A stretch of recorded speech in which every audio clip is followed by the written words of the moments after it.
Hi guys, welcome back to a new episode of Finance and Crypto Guide.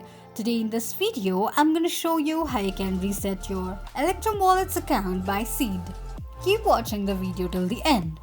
To reset your Electrum Wallet's account by seed, firstly go ahead and launch open your Electrum Wallet application. To reset your Electrum Wallet's account by seed, tap on Open Wallet option.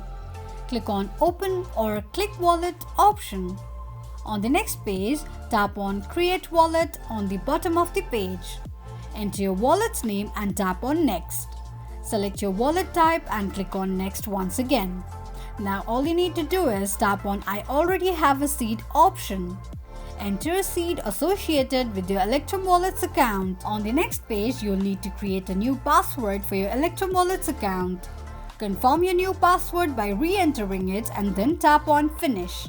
This is how you can reset your Electrum Wallet's account by seed quickly and easily just in few steps.